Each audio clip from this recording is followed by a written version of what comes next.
Alléluia. Que Dieu nous bénisse. Nous allons prier le Seigneur. Père, nous te rendons grâce. Merci pour ta présence. Enseigne-nous ta parole. Éclaire nos cœurs. Édifie-nous. Au nom de Jésus-Christ. Amen.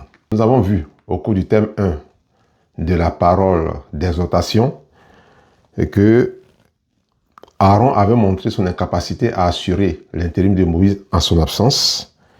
Et pour être donc tout à fait complet avec ce thème, il faut dire que Aaron avait laissé donc le peuple dans le désordre, tel qu'il est écrit dans Exode 32, verset 25. Moïse vit que le peuple était livré au désordre et que Aaron l'avait laissé dans ce désordre, exposé à l'opprobre parmi ses ennemis. C'est cela. C'est-à-dire que Aaron avait montré son incapacité, n'avait pas su assurer l'intérim de Moïse à son absence pendant les 40 jours, donc devant la présence de Dieu. Et donc cela a donné lieu au veau d'or. C'est donc une illustration de son incapacité à assurer l'intérim de Moïse en son absence. En tant que responsable, il a échoué à ce niveau-là. Il a laissé le peuple dans le désordre. Alors la leçon que nous avons tirée était donc de pouvoir véritablement apprendre aux côtés de nos leaders, de nos pasteurs, en leur présence, afin qu'en leur absence, on puisse véritablement assurer leur intérim et garder le peuple dans l'ordre et qu'ils reviennent trouver l'église telle qu'il avait laissée. C'était vraiment l'enseignement qu'il fallait saisir là. Je voudrais vraiment bénir Dieu pour mon pasteur, mon père spirituel, le pasteur Mohamed Sanogo, qui est mon père, qui est mon pasteur, donc le pasteur principal de l'église Vase d'Honneur et le président de l'organisation Messages de Vie. Je bénis Dieu également pour mon pasteur ici, le pasteur José Bro, ici à Montréal, du centre ESSED. Alors aujourd'hui, nous allons voir le thème 2. Le thème 2 aujourd'hui s'intitule « L'impatience de Moïse et la conséquence ». L'impatience de Moïse et la conséquence. Et le texte de base, c'est Nombre 22, 11 à 12. Alors, quel est le contexte? Selon donc Nombre 20, 1 à 8, l'assemblée des enfants d'Israël est arrivée dans le désert de Sin à Kadès. Il n'y avait point d'eau pour l'assemblée et le peuple va se soulever contre Moïse et Aaron. Au verset 8, Dieu va dire à Moïse de prendre la verge et de parler au rocher, et l'eau sortira pour abreuver l'assemblée et leur bétail. Le problème, c'est que l'impatience de Moïse dans l'affaire des eaux de Mériba, où le rocher a été frappé 2 fois. Vous voyez, donc en fait, il a été impatient, alors que Dieu lui avait dit de parler au rocher pour que l'eau sorte.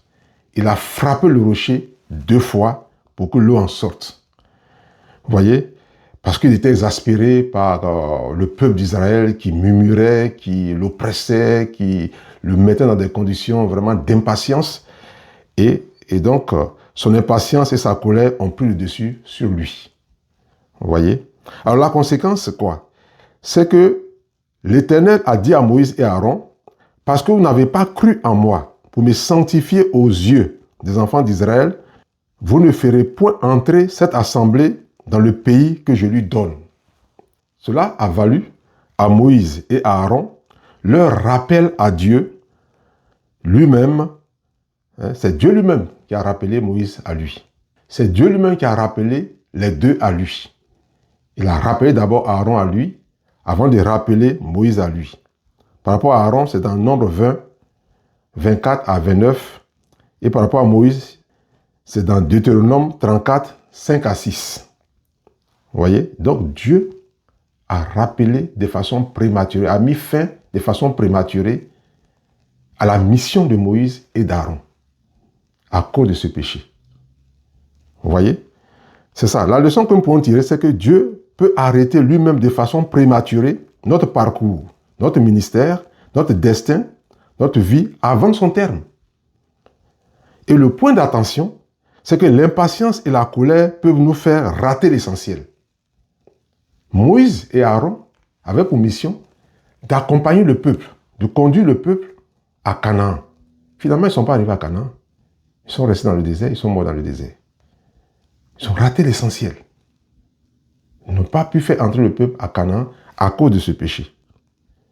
Vous voyez? C'est cela.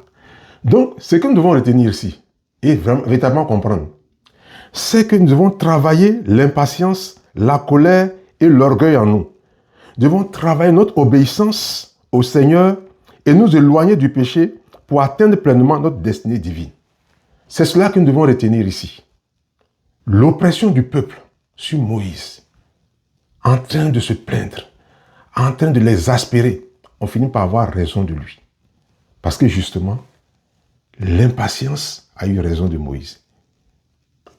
Nous devons travailler la patience. Nous devons travailler la patience. Nous devons travailler notre patience.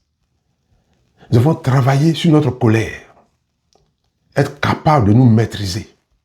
La maîtrise de soi. Nous devons travailler cela. Cela peut nous conduire dans des erreurs. Vous voyez?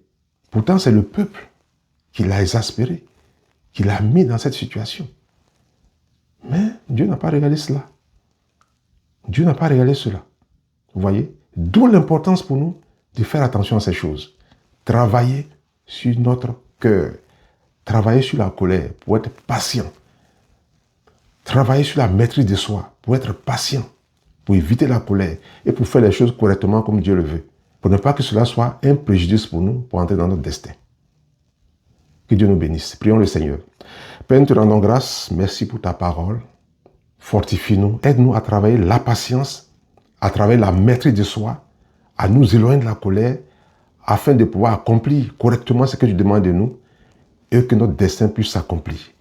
Au nom puissant de Jésus-Christ, Père, nous te le demandons. Amen.